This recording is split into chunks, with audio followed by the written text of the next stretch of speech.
Our last case this morning, our last case today, our last case during our April argument will be Harrison versus VanderKooi and City of Grand Rapids.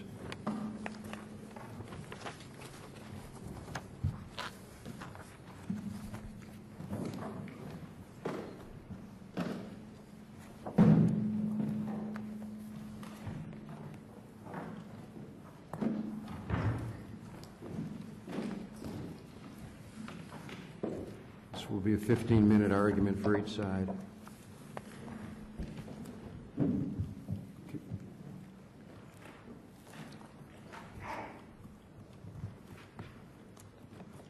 Mr. Chief Justice, and may it please the Court, Margaret Hannon on behalf of the plaintiffs' appellants.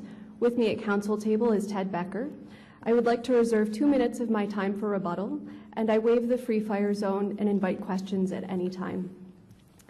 The parties in this case are in agreement that a policy or custom must be the moving force behind an alleged constitutional violation for a municipality to be held liable under Section 1983, and that there must be a policy or custom behind the alleged constitutional violation. But the parties disagree as to the correct standard for analyzing whether there's a moving force and as to whether there was a policy or custom here. This court should find first that the proximate cause standard is the appropriate standard for measuring causation when there's a policy or custom at issue, as there is here, and second, that the City of Grand Rapids had a policy or custom of authorizing photos and prints, or P&Ps, that was the moving force behind the alleged Fourth Amendment violations in this case. The Court of Appeals' approach to causation was wrong. First, municipalities should be liable for reasonably foreseeable conduct that their policies or customs authorize, not just conduct that their policies or customs mandate. Second, the city's policy of authorizing P&Ps was the moving force behind the Fourth Amendment violations because the officers during these stops did exactly what they were specifically authorized to do by the policy. Regarding the correct standard, where there is a municipal policy or custom at issue, as there is here, the proper standard is the proximate cause standard. And that's based on the Supreme Court's decision in Malley, in which it said that traditional tort concepts of causation should be used in analyzing Section 1983. And in the Sixth Circuit's decision in Powers, where it explained that if conduct is the proximate cause of a policy or custom, then it is reasonably foreseeable as the proximate cause and the but-for cause. In addition, this standard is consistent with Monell's emphasis on not holding municipalities liable under a theory of respondeat superior, and instead on focusing only on acts that are properly attributable to the municipality. In addition, consistent with this standard, liability exists not only when conduct is ordered by a policy, but also when it is sanctioned or authorized by the policy, like it is here, because it makes that conduct reasonably foreseeable. Monell makes no distinction between policies that order conduct and those that authorize or sanction it, and Pembauer specifically recognizes that acts of the municipality include those that are officially sanctioned or ordered. For example, in Bielovich, the Third Circuit found that a custom of sanctioning illegal public intoxication arrests was the moving force behind the violations at issue, even though the policy did not require officers to make illegal public intoxication arrests. Similarly, in Garner, the municipality had a policy of authorizing the use of deadly force on fleeing non-dangerous burglary suspects. The policy did not require officers to use deadly force on fleeing non-dangerous burglary suspects, but was still the moving force behind the violation. If not for holding municipalities liable for conduct that they authorize, in addition to what they require, municipalities would be able to escape liability by authorizing conduct as opposed to requiring it, like the city did here in its P&P policy. While the deliberate indifference standard is appropriate in cases that allege alternative theories of liability, this is not one of those cases because the liability flows directly from a municipal act, the policy or custom of the city in performing P&Ps during Terry stops. Here, officers were acting pursuant to a policy or custom. In comparison, the deliberate indifference standard is appropriate in cases involving a failure to act and the existence of no official policy or custom. For example, the Supreme Court in Brown held that the deliberate indifference standard was applicable in cases involving a deficient hiring claim because those claims involved the greatest risk of respondeat superior liability. In those cases, the plaintiffs are not alleging that the hiring itself violates the individual's rights or that it authorizes a violation. And because of that, the deliberate indifference standard is appropriate to avoid respondeat superior liability. Similarly, in Canton, the Supreme Court found that the deliberate indifference standard is appropriate in cases involving deficient training because only in cases where there's that failure to train and it is the equivalent of deliberate indifference, is it a deliberate or conscious choice of the municipality. And because this is not a case involving one of those alternative theories of liability, that means that the deliberate indifference standard is not applicable. Counsel, can I interrupt you for a second? What causation showing do you believe you have to make at this stage of the process to survive? We don't have testimony from the officers involved in your particular client's cases saying we acted the way we did because of the policy. Is that right? So there actually is evidence in the record from the officers' depositions. In particular, Captain VanderKooi testified in his deposition that the decision to perform the P&P and the manner in which it was performed were in keeping with the policy. And Captain VanderKooi in particular was previously the commander of the training unit and a certified ethics instructor. In addition, Sergeant Vargas also testified in his deposition that the taking of the P&P was consistent with the policy. And consistent with the policy is good enough? You don't have to show more than that at this stage? In order to make it the proximate cause of the violation, the plaintiffs would have to establish both that it was the but-for cause and also that it was the proximate cause. It's clear that it was the but-for cause here. If not for the P&P policy, there would be no reason for the officers to administer the P&Ps to the individuals who were stopped. It's also clear, based on the record that we have, that it was reasonably foreseeable, which is how courts measure whether it was the proximate cause, because the policy so specifically authorized the use of P&Ps in Terry stops like the ones in this case. In addition, regardless of whether this court were to find that the P&P practice was a policy or a custom, the test does not change. The proximate cause inquiry is still the correct inquiry for whether there was a moving force here. Deliberate indifference, again, is not required in cases where municipal liability flows directly from the municipal act.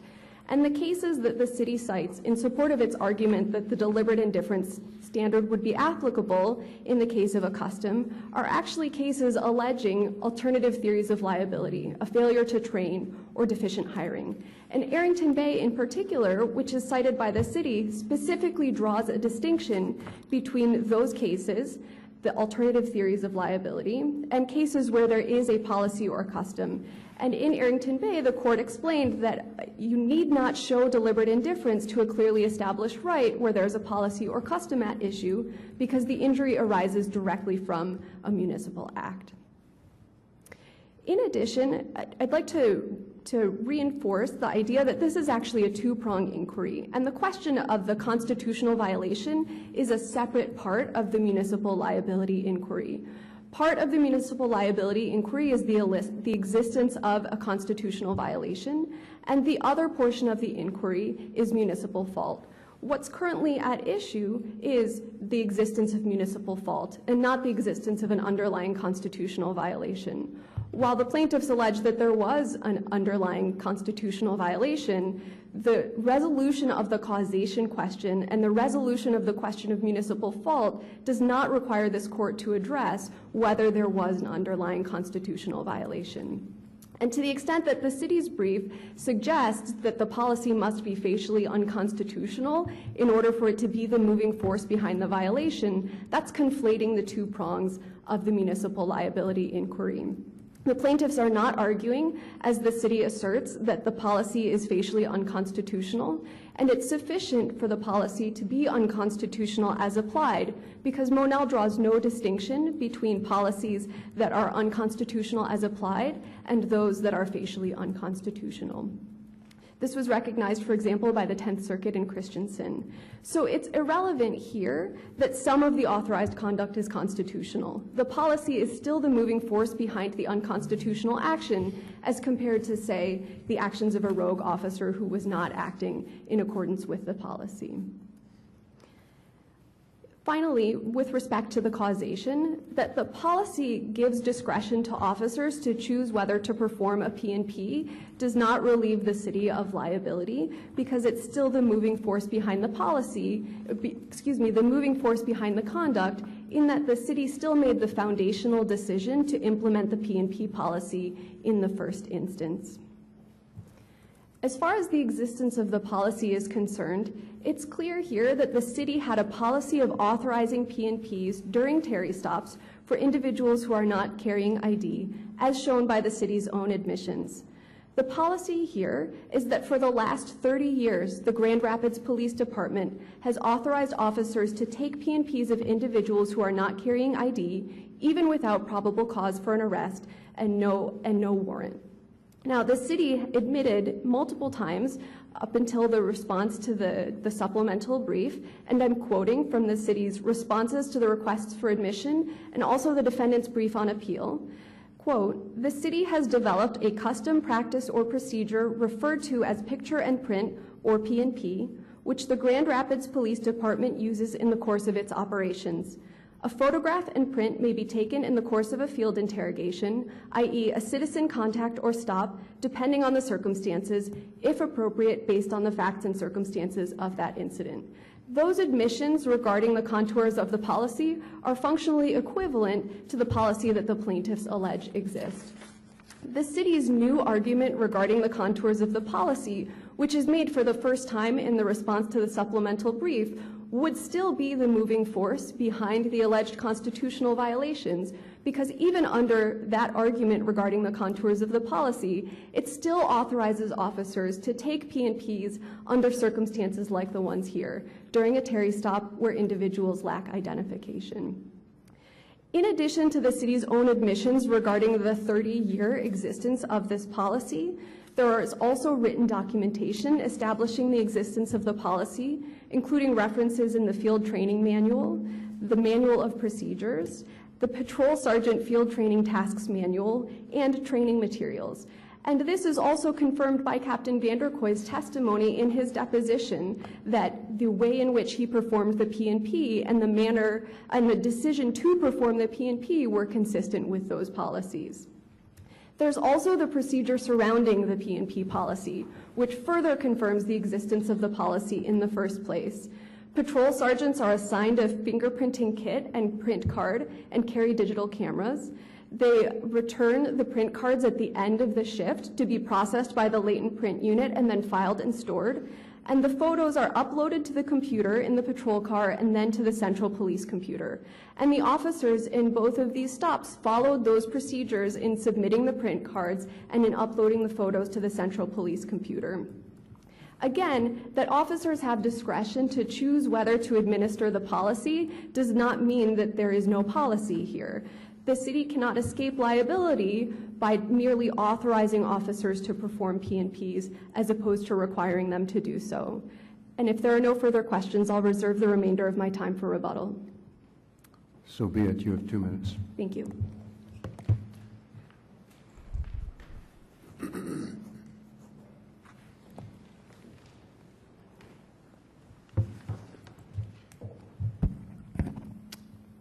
Mr. Chief Justice, and may it please the Court, Elliot Grushka for the City of Grand Rapids, Elliot Vargas, and Curt VanderKooi.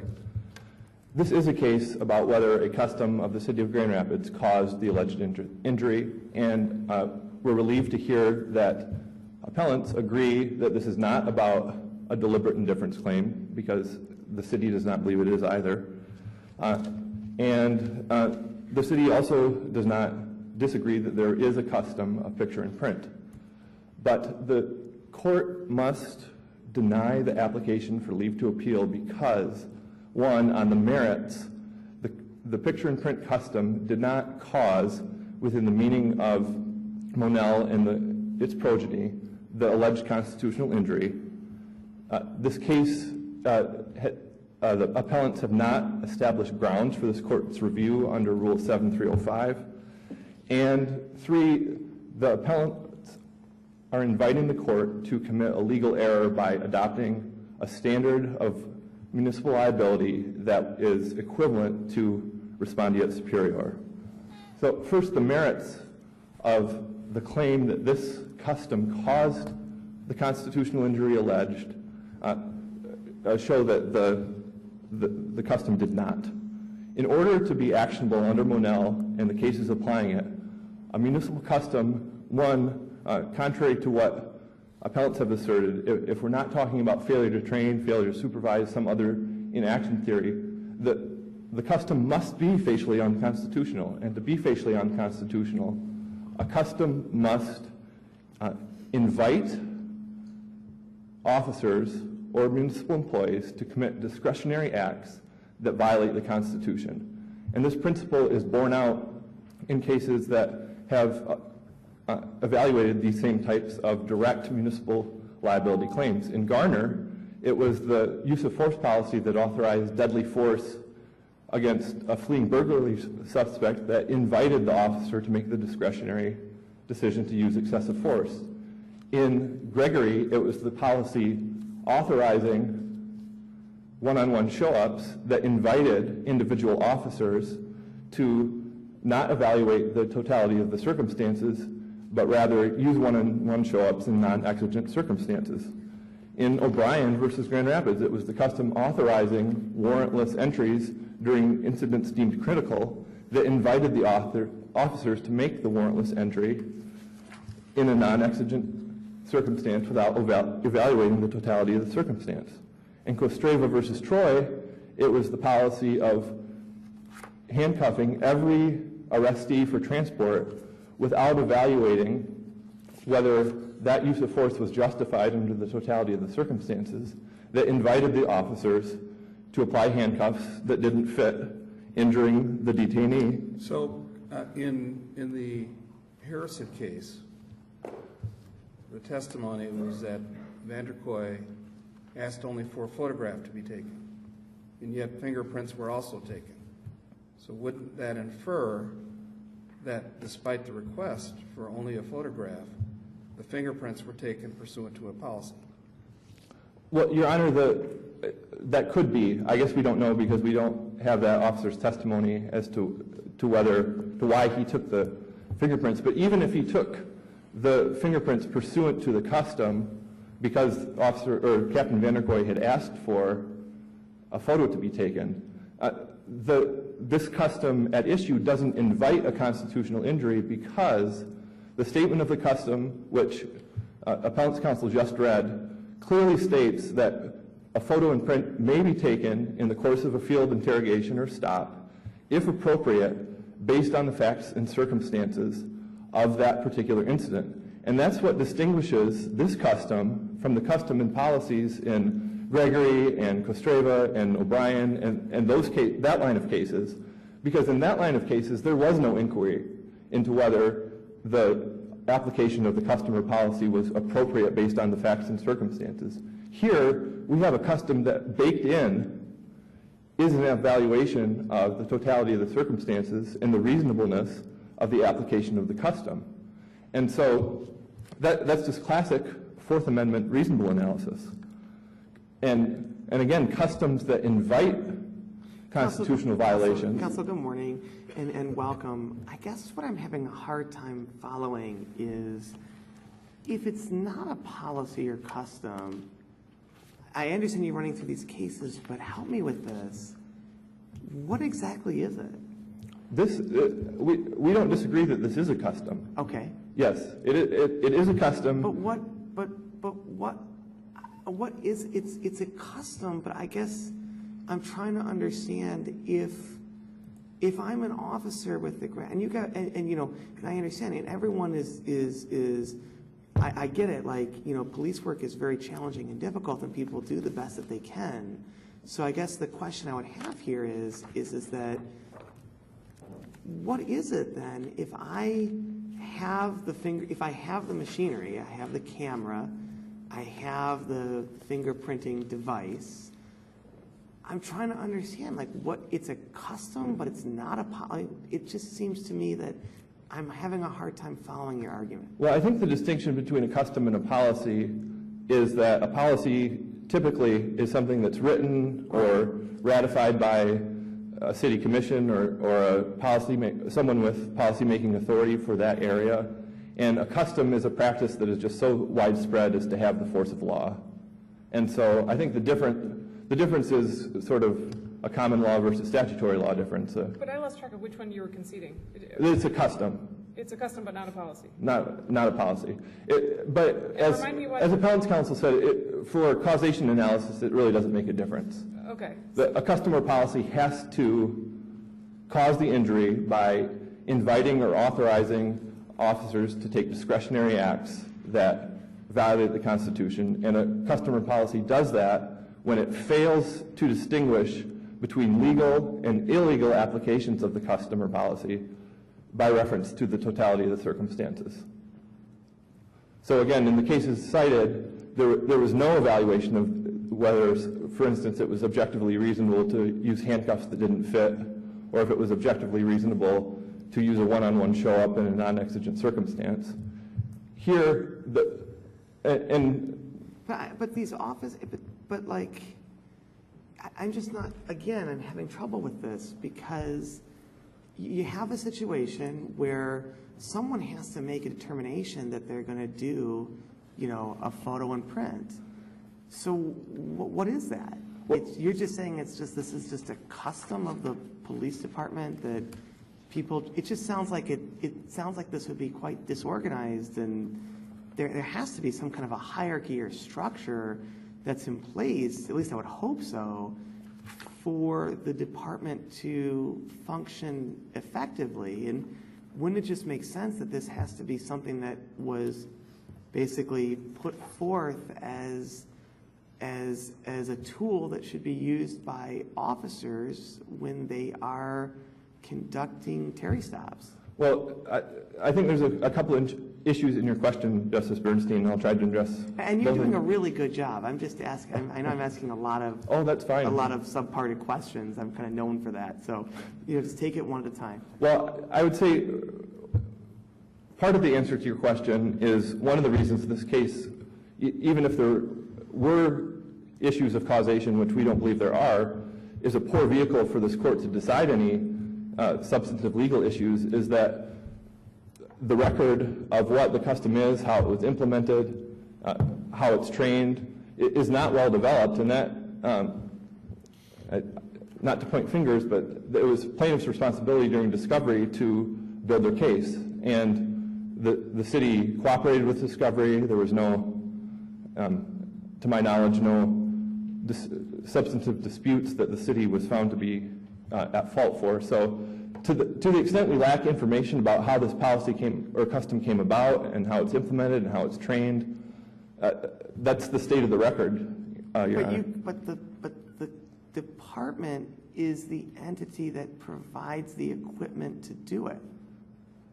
Yes, Your Honor, and that's why the custom has the force of law, and perhaps this distinction between custom and policy isn't helpful, because we get to the same issue when it comes to causation, and here if I'm a young police officer and I'm going into the Grand Rapids Police Department, I can't imagine that I'm just going to go around and just do like a photo and print without being trained, without being educated, without having an understanding as to what I'm doing and why I'm doing it. I just can't imagine that I would just go out and just assume to go and do this without having been trained properly as to what the circumstances are, what the situations are that would arise to me doing it. I would imagine this is just part of my general understanding and appreciation of how I'm supposed to perform in this position. Well, and that's exactly. I hope I'm not just doing this rogue, that I'm just going out and.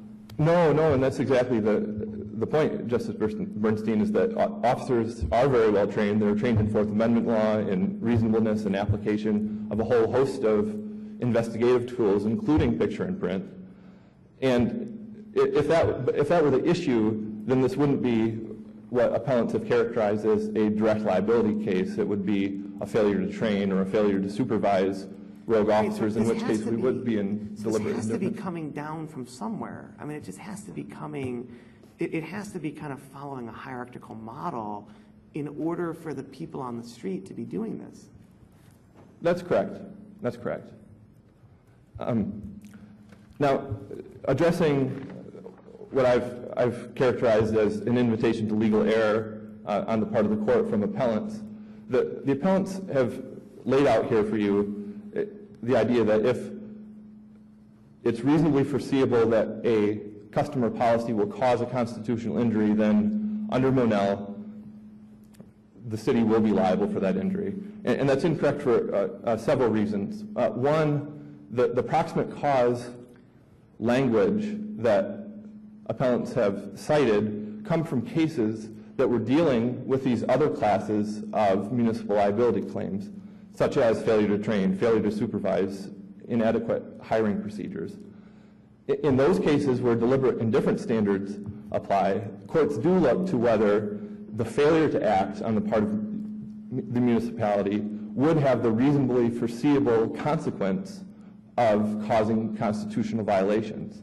But when we're talking about application of a customer policy that itself caused a constitutional injury, then under Monell and the cases applying it, the city or the policymakers must have made a deliberate choice to pursue a policy or custom that did or would be substantially certain to violate constitutional rights. But what about instructing people to do it? To answer your question with an example, let's just talk instead of this procedure about Terry stops in general. All police departments in the country, I would imagine, authorize and train their officers how to conduct Terry stops, that they're allowed to conduct Terry stops, what the basis for a Terry stop is. And under the proposed rule appellants are offering, that would lead to municipal respondeat superior liability, because the laws of averages and the laws of large number tell us that it's a mathematical certainty that some Terry stops will be conducted illegally. So if the standard is, it's reasonably foreseeable that enacting a policy will result in constitutional injuries, and constitutional injuries... But this is a little different, because a Terry stop has some subjectivity to it. You know, it's you're kind of uncertain, but it rises to a level where you want to do an inquiry. This is a situation where ultimately you're making a determination after the Terry stop. The Terry stop, in all sense, is kind of the prereq to this. Yes, Your Honor. But your standard is, if I don't have identification, then you're going to perform. It doesn't sound like it doesn't. I guess where I'm confused is the subjectivity component, because you're going to take my prints and my photograph, and that is a little bit less subjective, is what it looks like. It looks like you're free to do it, but it looks like it's almost kind of a policy or custom. Well, Justice Bernstein, the photo and print is an investigation. In what situation would you not? I guess my question would be, in what circumstance would, if you're doing a Terry stop, in what circumstance would you not take my prints or photo? Well, to answer your question, in Hayes versus Florida, the Supreme Court said that stops for the very purpose of obtaining fingerprints is permissible if there's reasonable suspicion that a crime has been committed, if there's a reasonable basis for believing. But here we're talking about an express situation where there has been no crime committed, and the individual is of course free to go on their way. So there hasn't been a crime committed, so it's a distinguishable component. If I may answer the question. Of course, please. No, I have a few more questions, so okay. Don't worry about it. Well, so to answer your question, during Terry stops, we don't know that a crime has been committed. Right. And so, in a certain sense, all investigative tools prior to the ripening of probable cause involve contacts with people who are presumed to be legally innocent and that we don't know a crime occurred. So the fingerprinting procedure in particular, and in particular in Johnson's case, was a reasonable, because he had been seen peering into locked cars and because there had been vehicle break-ins prior at that location from which fingerprints may have been obtained, it was reasonable to believe that taking his fingerprints could either connect him to that crime or rule him out as a suspect. So this is just another tool of investigation in the officer's belt.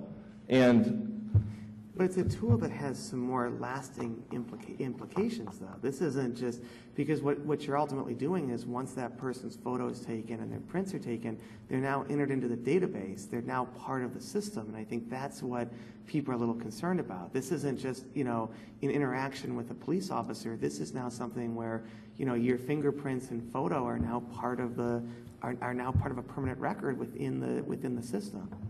Well, this is outside the record, No, I Justice understand, Bernstein, but isn't that what happens? My understanding is that it goes into the Grand Rapids Police Department database. Well, it's not a database so much as it's a pile of shoeboxes with index cards. And since these incidents happened, the retention policies have been updated. And again, this is outside the record, so I apologize. That's okay, but retention policies have been updated such that the retention policy is now 1 year.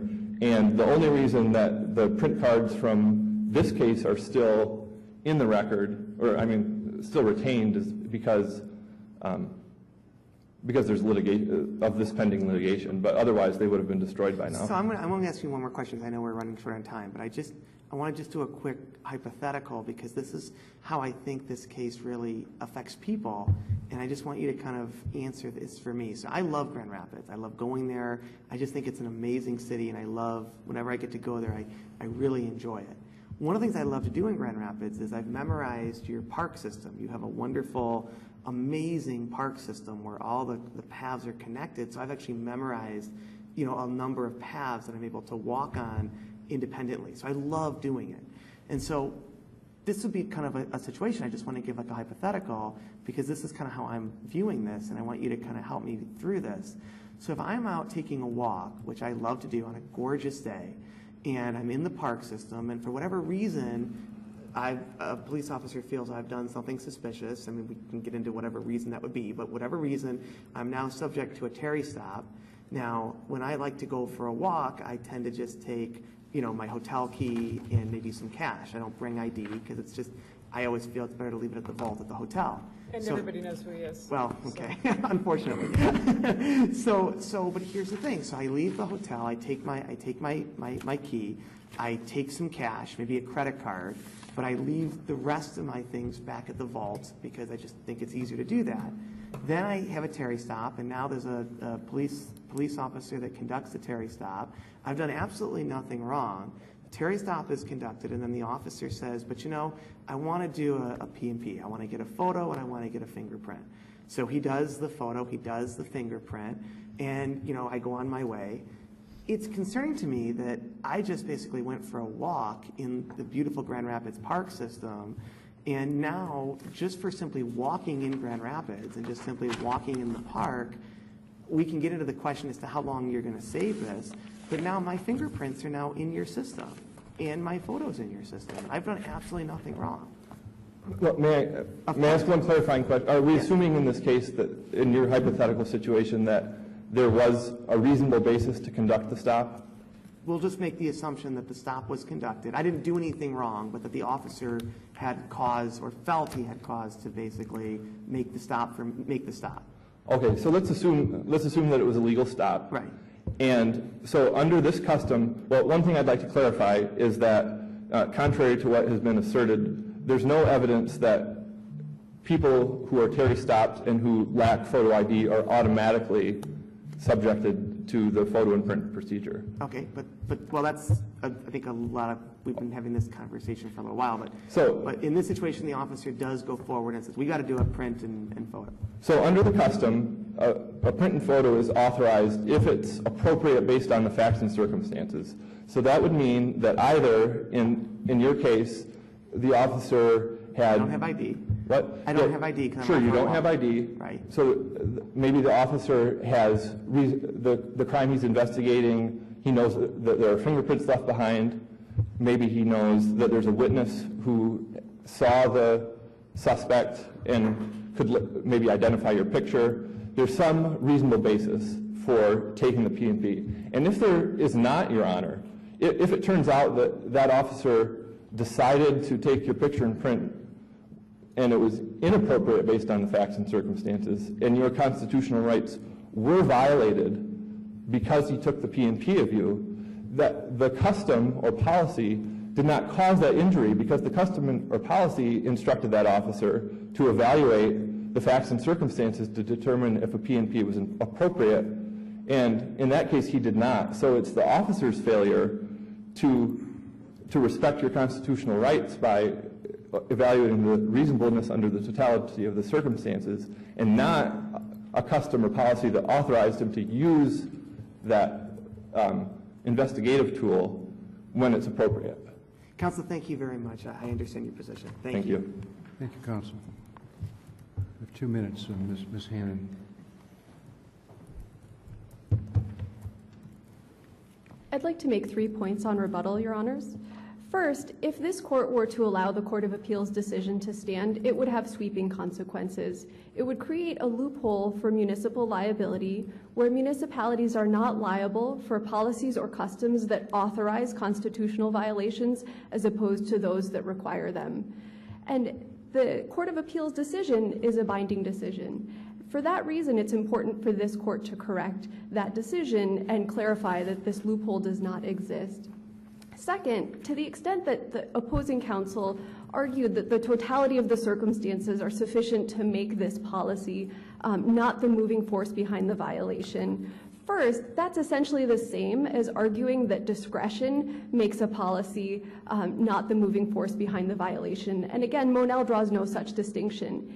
In addition, the cases relied on by the city in arguing that taking the totality of the circumstances into account makes a policy not the moving force don't support that proposition. All 3 of those cases took the totality of the circumstances into account in analyzing the existence of a constitutional violation as opposed to the question of causation.